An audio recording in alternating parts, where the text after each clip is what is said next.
Mi maestro me dijo un día, hay dos muertes, la muerte física y la muerte moral. La muerte física no duele, porque tú mueres y si estás con el Señor, partes con Él y estás con Él por la eternidad. Pero la muerte moral dura años para restaurarse. Tenemos gente muertos moralmente alrededor de nosotros. Porque alguien, un asesino que tenía una palabra de Dios, no supo actuar con misericordia cuando alguien lo necesitaba. Y quiero agregar esto, Wander. Y escuché de alguien, esto me impactó, de que Judas, al igual que Pedro, se arrepintieron de sus acciones. Lo único que uno encontró refugio en un líder y el otro no encontró refugio en los líderes. Cuando Judas reconoce que es un hombre inocente el que le está entregando, él corre ¿a dónde? A donde los sacerdotes, corre al templo. Si en el templo hay gente con la capacidad de restaurar, Judas no se ahorca. Pero Judas que encontró gente que los rechazaron. Entonces es importante que existan gente con la capacidad de restaurar cuando los Judas corren.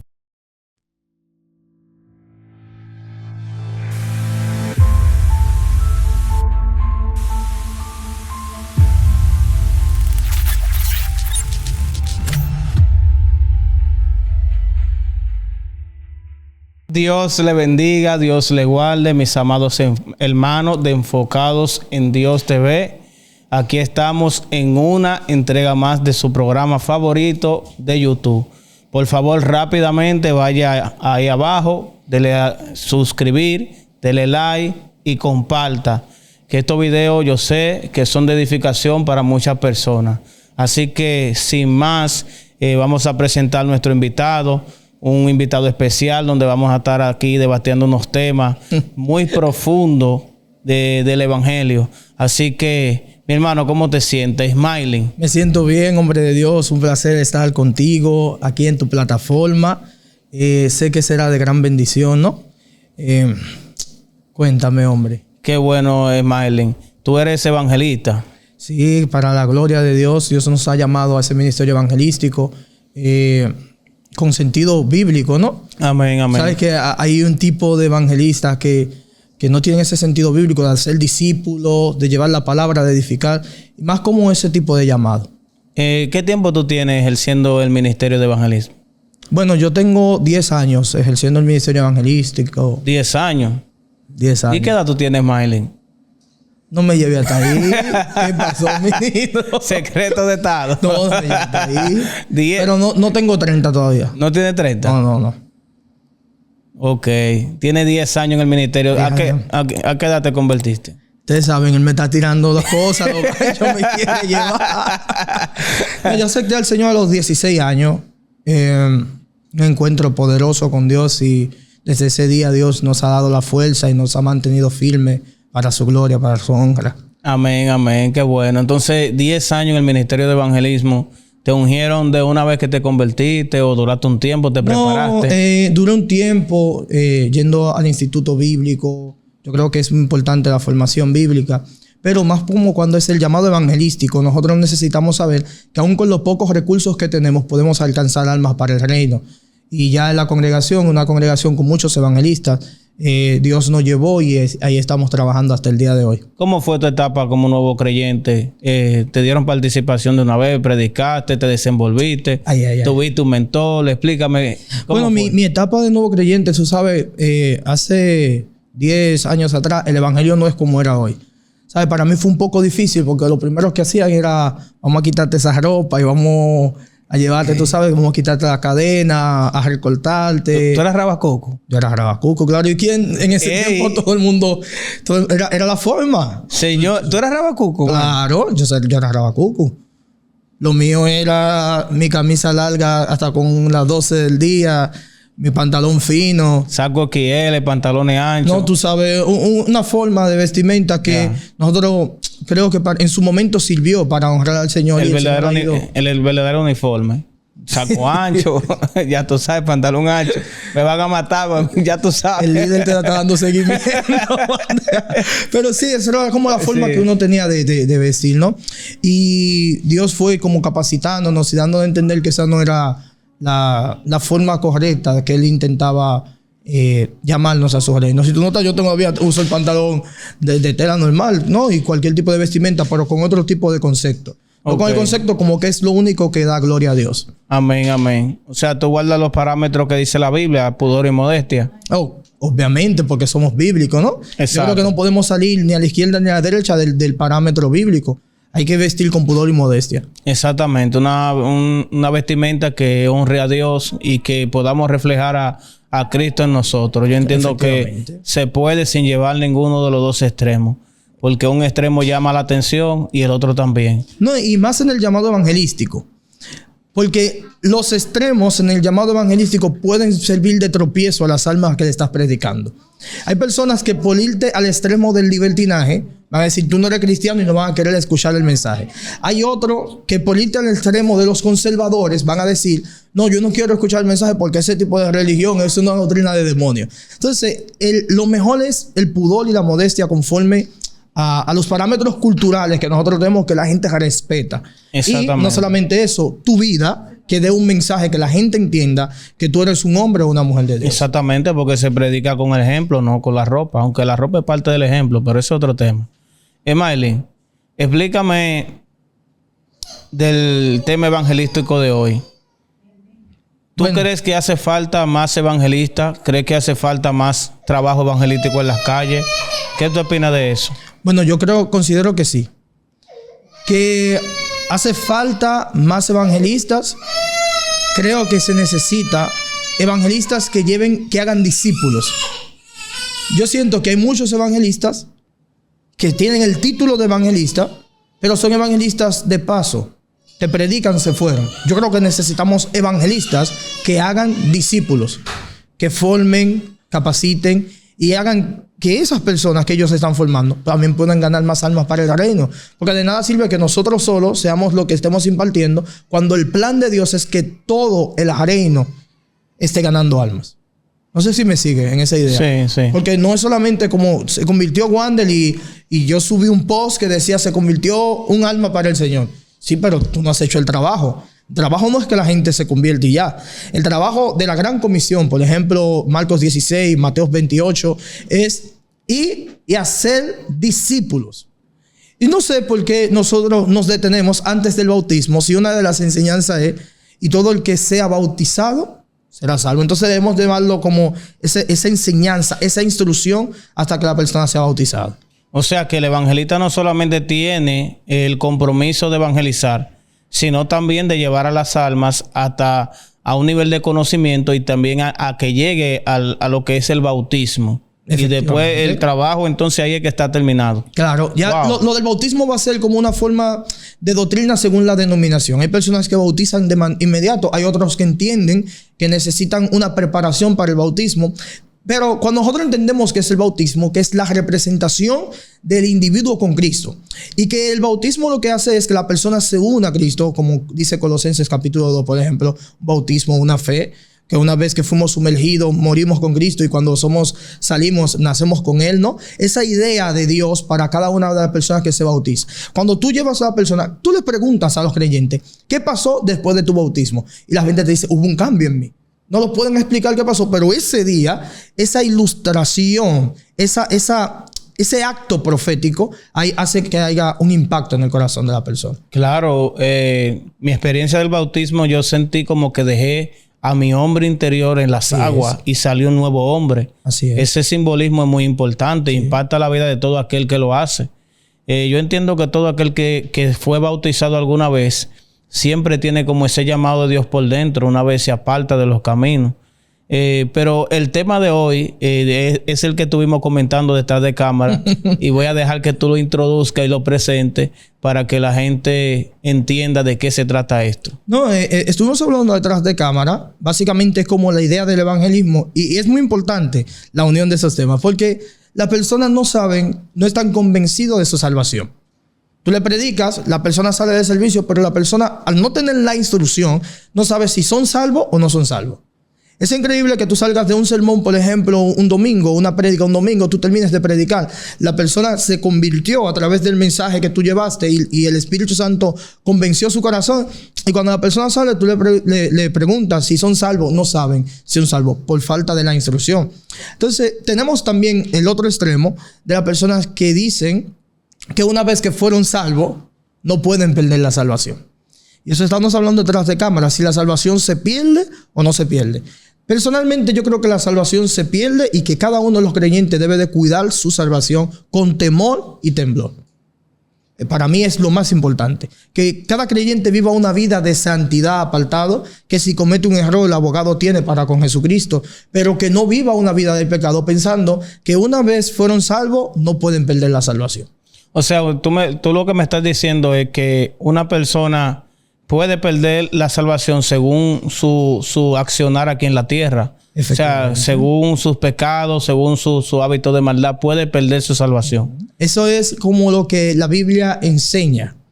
Hay personas que van a decir que la Biblia no lo dice literalmente, pero no necesariamente que la Biblia no diga una palabra o no utilice un término de manera literal, no quiere decir que no lo enseñe. Por ejemplo, nosotros creemos en la Trinidad, ¿vale? Creemos en Dios Padre, Dios Hijo y Dios Espíritu Santo. Creemos que son tres personas y esto comparte en una divinidad. La Biblia no utiliza la palabra Trinidad, pero no quiere decir que no lo enseñe. Es igual que cuando las personas se extravían del camino. Primera de Corintios capítulo 15, verso 1, el apóstol Pablo dice, si ustedes retienen el mensaje del evangelio que yo he predicado, son salvos. Si no, creyeron en vano. No es lo literal que lo dice. Hay una condición ahí. La condición de retener. Exacto. Si la persona no retiene el evangelio, si no retiene el mensaje, la persona ha creído en vano. Entonces, nosotros tenemos personas que están dejando la fe, están abandonando la fe. Ahora, deberíamos decir, ¿qué fe? La Biblia dice en Romanos capítulo 10, verso 8, esa es la palabra de fe que predicamos, que si confesares con tu boca que Jesús es el Señor y creyeres en tu corazón que Dios le levantó de los muertos, serás salvo. Porque con el corazón se cree para justicia y con la boca se confiesa para salvación. Esa es la palabra de fe que se predicó en el primer siglo. La iglesia apostólica predicaban ese mensaje. Si tú notas, el mensaje se ha distorsionado. Por eso te digo, necesitamos verdaderos evangelistas. Porque ahora las personas te preguntan, alguien pregunta, ¿qué tengo que hacer para ser salvo? Una gente te va a decir, no, tú tienes que orar, tú tienes que ayunar, tú tienes que leer la Biblia. No. Espérate. Para tú ser salvo, tú tienes que invocar el nombre de Jesucristo, porque todo aquel que invocare su nombre será salvo. Eso es lo que enseña la Biblia. Ahora, esa capacidad de retener que proviene de Dios, que es el que pone el buen querer como el hacer por su buena voluntad en nosotros, es Dios obrando en nuestras vidas para que podamos resistir. Pero el que abandona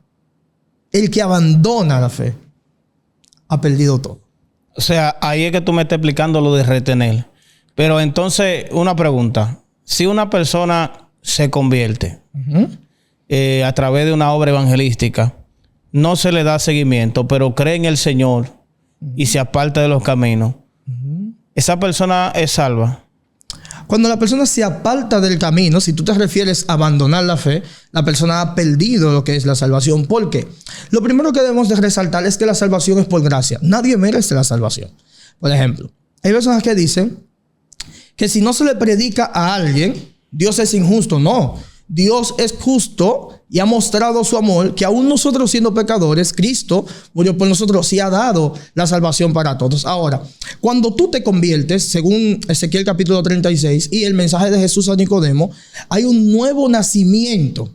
Ese nuevo nacimiento hace que tu vida esté conectada a Dios, aún sin instrucción. Te pregunto, cuando tú te convertiste, sin tú conocer las Escrituras, ¿habían cosas que tú hacías que después sentías en tu corazón que no las tenías que hacer?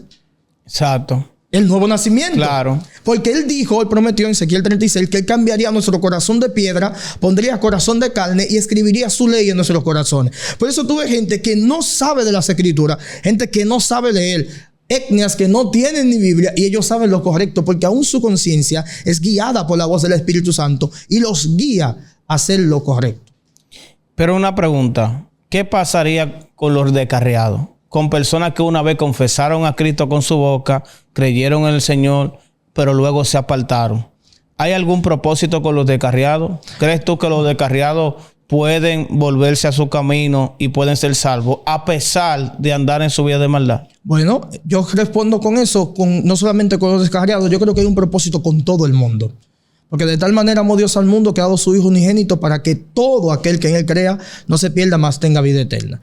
Y el apóstol Pedro nos enseña en 2 de Pedro 3:9, dice que Dios no retarda su promesa, como muchos la tienen por tardanza, sino que es lento para que todos procedan al arrepentimiento. Entonces, el descarriado debe de proceder al arrepentimiento.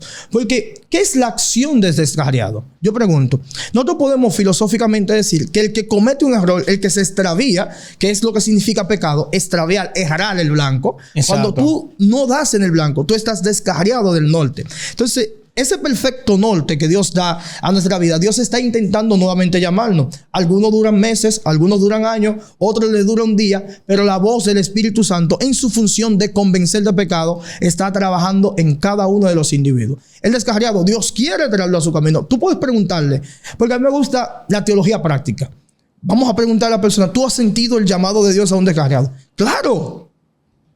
La gente que va a ver esta entrevista puede comentar y decir, tú descarriado, ¿has sentido el llamado de Dios, la visitación del Espíritu Santo? Claro, Dios está intentando constantemente que nosotros volvamos a sus caminos.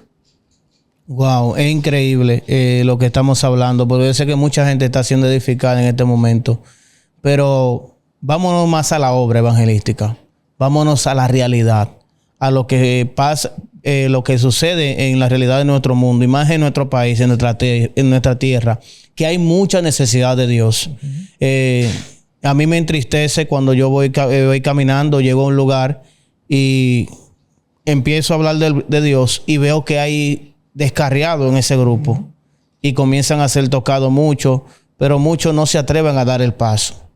¿Qué tú crees que nos hace falta a nosotros los evangelistas para nosotros llegar a los corazones de los descarriados? ¿Sabes qué? Te voy a ser muy sincero. Para mí es más difícil salvar, arrebatar del fuego, como dice Judas, a un descarriado que una persona que nunca ha creído.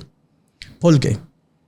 Hay tres factores o tres denominadores comunes que tienen el descarriado. Uno, y son los que más yo he podido experimentar. Número uno, un conflicto con su iglesia.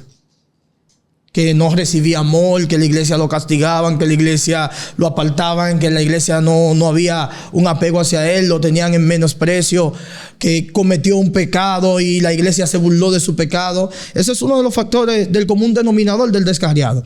Otro, aunque tú no lo creas, he predicado a muchas personas que este es otro tema totalmente, pero pasa bastante, que están divorciados. Cometieron un pecado, por ejemplo, el adulterio, la relación se rompió conforme a lo que dice la Escritura y tomando la interpretación de que no se pueden casar, dicen que no tienen las fuerzas para mantenerse en el evangelio y se descargan. Oye, me ha pasado bastante y más con gente de ministerio.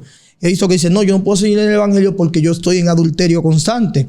Porque mi esposa, que era mi esposa, ya no quiere vivir conmigo, se fue. Entonces ahora, después de ese pecado, yo siento que no tengo perdón. Y lo otro es la gente por el factor económico, que siente que se vuelven vulnerables al exponer su vida espiritual en trabajar en lugares que son lugares de tentación, terrenos de tentación para su vida cristiana. Dígase que una persona, por ejemplo, era adicto al alcohol, no tiene trabajo, está pasando hambre en la congregación, no encuentra nada y le ofrecen un trabajo y se tiene que ir para Bávaro y ahí está expuesto al alcohol y vuelve y cae. Entonces, ese tipo de práctica que constantemente tiene el descarriado, yo creo que nosotros necesitamos una reforma en la iglesia, que la iglesia aprenda a abrazar al débil, al caído. Porque si tú notas, la iglesia hace fiesta, celebra cuando se convierte alguien. La iglesia se goza cuando alguien se convierte. Ahora pregunto, ¿por qué no nos gozamos cuando el que falló pide perdón? Debe ser sentido de gozo. Claro que sí. Cuando el que falló pide perdón, que el que falló está ahí. No, antes se usaba que se ponía la persona en el último banco de atrás. La disciplina súper exagerada y la persona era castigado. La persona era señalado. Entonces, tú estás destruyendo a una persona. Mi maestro me dijo un día, hay dos muertes. La muerte física y la muerte moral. La muerte física no duele, porque tú mueres y si estás con el Señor, partes con Él y estás con Él por la eternidad. Pero la muerte moral dura años para restaurarse. Y tenemos gente muertos moralmente alrededor de nosotros.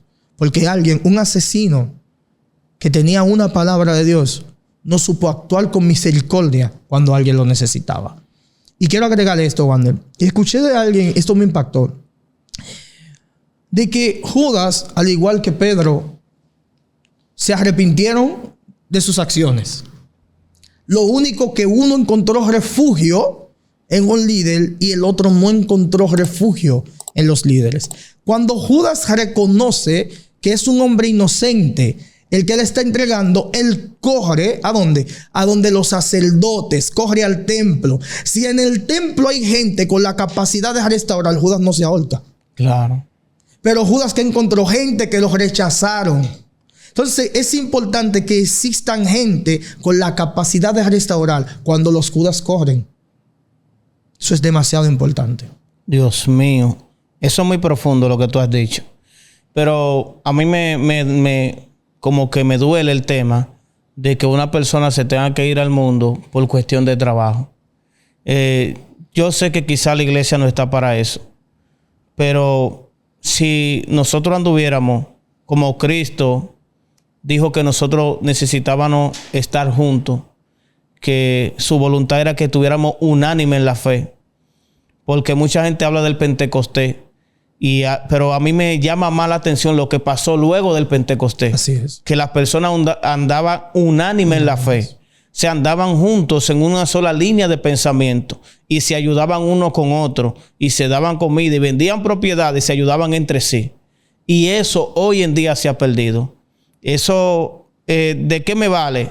Que yo vaya a una actividad, caiga una gloria, caiga un fuego y caiga de todo. Se rompieron 3 sillas, la gente habló en lengua, danzó, ok, sentimos a Dios todito, pero un hermano en la iglesia que no tiene trabajo, está padeciendo, fue a esa iglesia, se gozó el culto, pero de ahí se va para su realidad.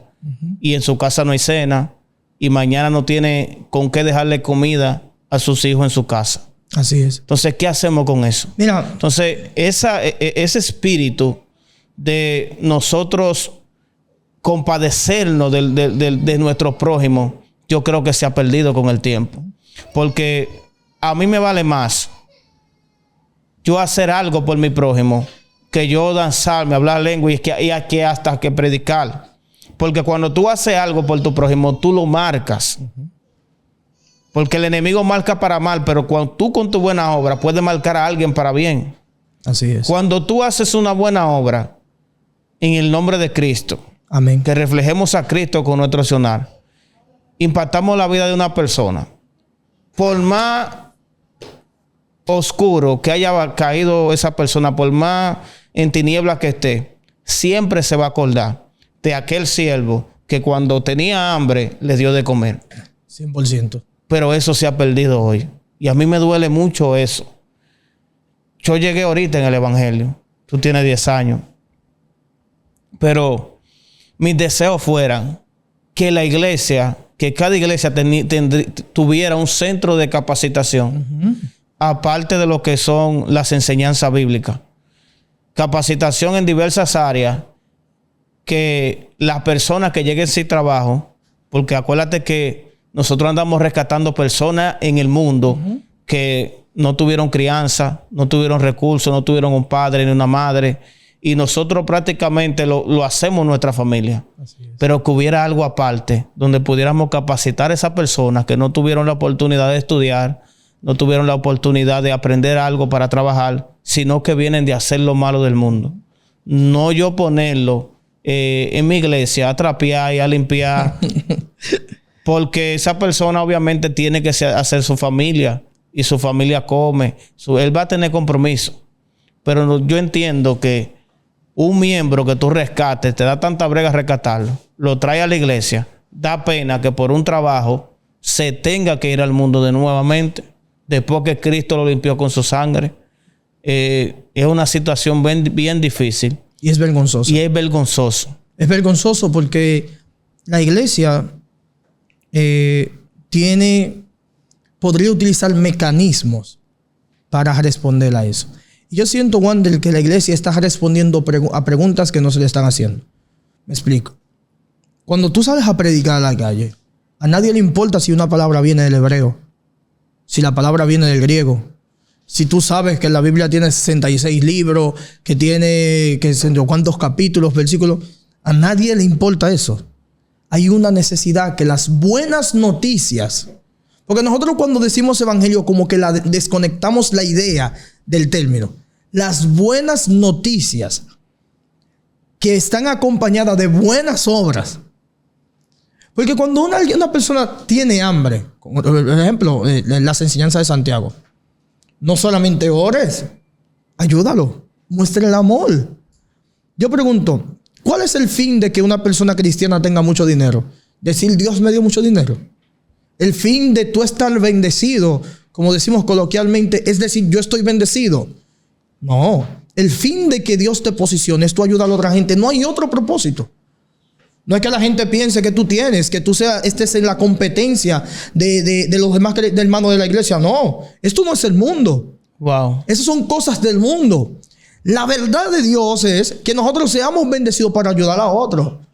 Para poder, porque hay conductas que te van a llevar a la miseria, que te van a llevar a la pobreza, pero que no tuvieron respuesta. Por ejemplo, vamos a tener gente en la iglesia que no sabe de administración financiera. Que tú le puedes darle 1 millón hoy y mañana no tienen un peso. Ahora, lo que sí es verdad, lo que sí nosotros vamos a ver constantemente es que debemos de servir de respuesta a esa gente. De que debemos de ayudarlo. De que debemos restaurarlo. Por eso yo estoy en contra de donde se están yendo los recursos de la iglesia. Te va a meter en ese tema, es profundo eso. Ay, Padre amado. Profeta, pero es que si hablamos de ayudar a las personas, tenemos que hablar de los recursos de la iglesia. En tu congregación, ¿cuándo fue la última vez que se hizo una recoleta para enviarse a un equipo misionero de los que están en Arabia, en Afganistán, en Siria o predicando en uno de los países del continente africano? Ay, Padre amado. Nosotros tenemos muchos conciertos, tenemos muchos congresos. Y los fines de los congresos. Yo no estoy diciendo que están mal, porque hay una inversión. Ahora, yo lo que estoy diciendo, hay una parte que está siendo descuidada. Hay una parte que no se le está respondiendo. Y los fines están yendo solamente a alguien o a una parte que no lo necesita verdaderamente. Porque si tú tienes para qué comer hoy, según la enseñanza de Jesús, no hay que pensar en el mañana. El fin de tu ahorrar dinero, ¿cuál es? Tú tienes dinero en el banco, lo ahorraste, pensando en cuándo. Hay gente que tiene tanto dinero en el banco que aún mueren y no saben qué van a hacer con eso. ¿Tú crees que es justo que tu vecino no tenga que comer y tú tengas dinero guardado en el banco? Dios mío. Es justo. Es una enseñanza cristiana al que tú quieres discipular, al que tú quieres instruir, al que tú quieres enseñar. No. El amor de Dios en nosotros lo que hace es que nosotros prioricemos. Y yo creo que es un asunto de prioridades, Juan. Nosotros no sabemos lo importante que es un alma. No hay dinero en el mundo que compre un alma. No hay nadie que pueda comprar el alma que se está perdiendo.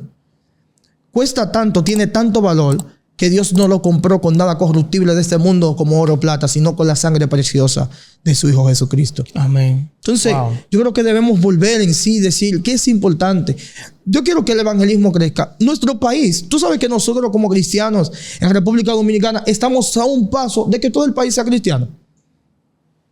La última vez éramos como el 34%. Si cada creyente convence a 3 personas, le predica a 3 personas, si cada creyente, somos el 100%. Si cada creyente se gana a 3 personas, somos el 100%. Wow. No es mucho, 3 personas. Pero si nosotros seguimos priorizando cosas que no nos van a llevar al lugar que Dios quiere, tú puedes decir, yo soy nuevo creyente. No es tu caso, vamos a poner un ejemplo. Yo no sé nada de Dios. No sé nada de las Escrituras. Pero yo siento un fuego en mi corazón que yo quiero llegar a convencer personas. ¿Quién te puede impedir que tú le digas a las personas lo que Dios está haciendo en tu vida?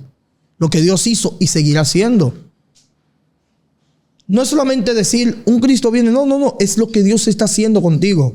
Porque tú eres una respuesta de Dios para esta generación. Eres una carta leída para la gente que te ve. Eso es lo que Dios quiere. Que la gente te vea y sepa que todavía Dios está orando. No, y el llamado evangelístico es para todos los ministerios. Efectivamente. El profeta tiene que evangelizar. El pastor tiene que evangelizar. El adorador tiene que evangelizar. Todos tienen que evangelizar. El maestro, todos. Todos los ministerios están conectados al ministerio evangelístico. Porque eso fue lo que dijo nuestro Señor Jesucristo. Ir y hacer discípulos. Ir y a predicar este evangelio. O sea, todos tenemos el llamado a ser evangelistas. Todos tenemos el llamado a predicar. Es el único ministerio que no está aparte. Es todo el mundo tiene que evangelizar. Todo el mundo tiene que predicar este evangelio, las buenas nuevas. Y estoy de acuerdo contigo cuando tú dices que si cada persona se ganara 3 almas, Dios mío. 3, no son muchas. Bueno, pero eso lo hacemos desde la plataforma de que somos salvos. Y esto es muy importante, esto que te voy a decir. Solo una persona convencida de su salvación puede llevar a otra persona a ser salvo. Una persona que tenga duda de su salvación no puede llevar a otra persona hacia la salvación. Entonces necesitamos que el gozo de la salvación esté constantemente en nuestra vida y esa seguridad que da Jesucristo para nosotros llevar gente a la salvación. Pero, ¿alguna vez tú has sentido que el gozo de la salvación se fue? Claro. Lo has sentido, ¿no? A mí también me ha pasado. Todo el mundo ha tenido en un momento de su vida cristiana o en varios momentos que el gozo de la salvación se le fue. Claro. Entonces, ¿qué tú haces? Tú no huyes. Tú corres a la presencia de Dios. Y eso es básicamente de lo que hablábamos. De si se pierde o no se pierde. Tu respuesta va a determinar en qué lugar estás plantado. ¿Dónde estás cimentado? Yo voy a comparar esta generación, dice el Mesías, como el que escuchó la palabra y no le prestó atención y no la puso por obra. Edificó su casa sobre la arena. Vinieron las tormentas, vinieron las lluvias y la derribaron. Pero el que escuchó la palabra y la puso por obra, edificó sobre la roca. Y cuando vinieron las tormentas, cuando vinieron las lluvias, cuando vino todo, estuvo firme. Entonces, la firmeza del creyente está en escuchar y poner por obra. El que escucha y no presta atención, le está dando la espalda al Dios que tiene la fuerza para que se mantenga firme. Y he llegado a la conclusión que el pecado, caer en el pecado, y lo digo como alguien que ha cometido errores, porque a veces nosotros hablamos desde una plataforma de santidad y la gente no se siente identificado, porque yo te puedo decir, no, que tú tienes que hacer esto. No. Desde la plataforma de alguien que ha cometido errores. El pecado se comete estando en el lugar incorrecto en el momento no correcto. Si tú estás en el lugar incorrecto, en el momento incorrecto, te comieron. Pero si tú estás en el lugar correcto, en el momento correcto, no hay enemigo que te pueda tumbar. De eso va a depender que tú estés firme. Lugar correcto, momento correcto. Hay días que tú no puedes salir de tu casa. Si sales, resbalas. Dios mío. Hay otros días que tú sí puedes salir. Tú sabes que, voy a decir algo. Yo creo en la muerte prematura.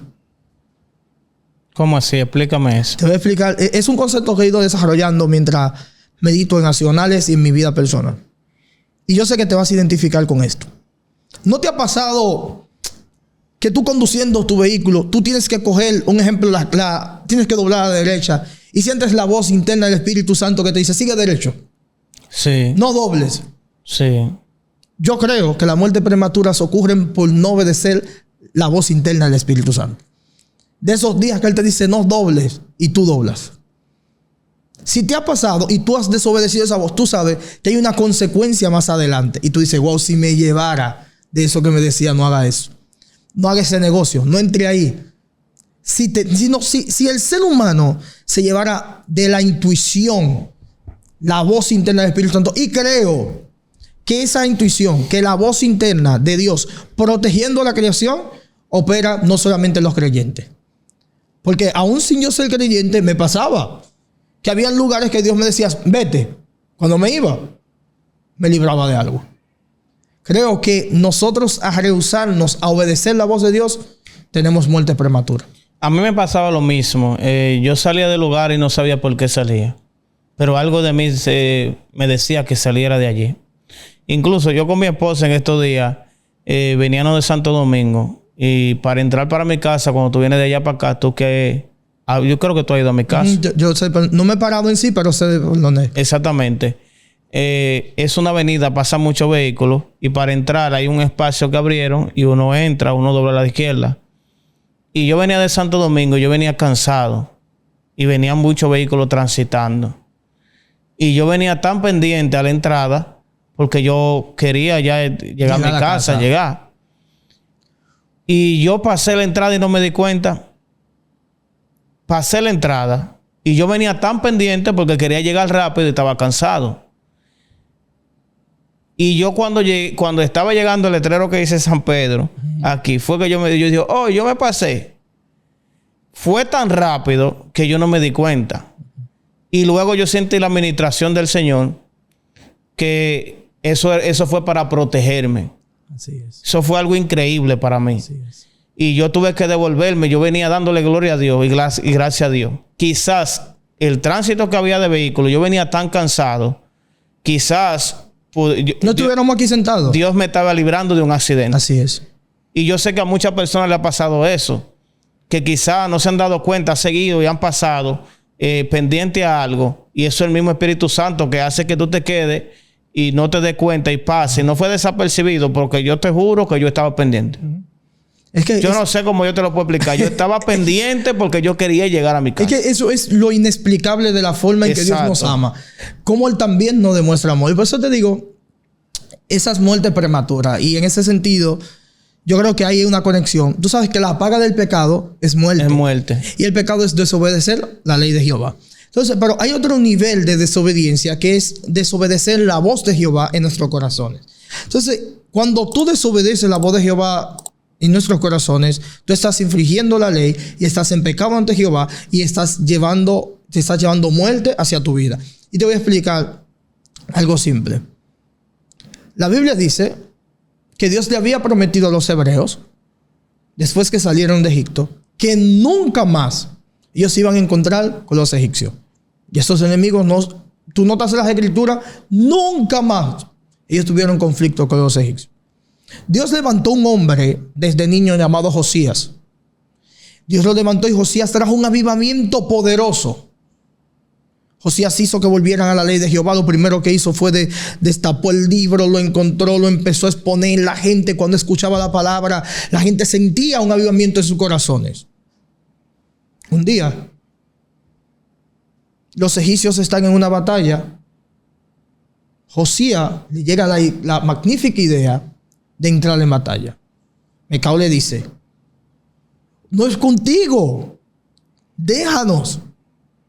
Josías persistió, fue a la batalla, que Dios nos lo envió y murió. Hay batallas que nosotros no podemos entrar. Hay enseñanzas que Dios no quiere dar, pero las tenemos que aprender a distancia. No siempre tenemos que estar en el centro del huracán. Y yo siento que constantemente nos exponemos a cosas que Dios nos está diciendo ya. Porque tenemos que aprender a vencer esa necesidad de aprobación. ¿Sabes lo que hace la necesidad de aprobación? Que tú estés en lugares que Dios no quiere que tú estés. Wow. Porque tú tienes esa necesidad en tu corazón. Y esa necesidad hace que tú hagas cosas que Dios no te mandó a hacer. ¿Cómo que? Demostrar que tú eres sin tener que hacer. Tú no tienes que demostrarle nada a nadie. Nadie tiene que saber que tú fuiste llamado. Nadie tiene que sentirse convencido. Tú no tienes que convencer a nadie de que Dios te llamó. Entonces, esa necesidad de aprobación hace que nos expongamos a situaciones que Dios se quita. Porque Dios está obligado a terminar lo que Él empezó. Lo que Él no empezó, Él no lo va a terminar. Claro que sí, porque si hay algo a lo que Dios es fiel es a su palabra. A su palabra. Y si Él dijo algo de ti, va a tener cumplimiento. Pero esa necesidad de aprobación, eso se debe debido al rechazo. Sabes que hay personas que vienen con trauma, personas que en su niñez sus padres se separaron. Eso es un tema profundo. Y por ahí hay un dicho que dice que el deseo de pertenecer pone el débil a divariar. Y así hay muchas personas con deseo de pertenecer y divariando y estando en un camino muy lejos del que el Señor quiere que ellos estén. Esto es penoso. Pero quiero que tú le des un mensaje a los evangelistas principalmente que están viendo este video y a las personas que no son cristianas. Bueno, yo quiero el mensaje a los evangelistas. Yo lo voy a dar y yo sé que va a ser inesperado para ti. Evangelistas, edifiquen sus hogares. Wow. ¿Sabes por qué? Porque esa necesidad de pertenecer que tienen los creyentes nace en el hogar, como tú decías.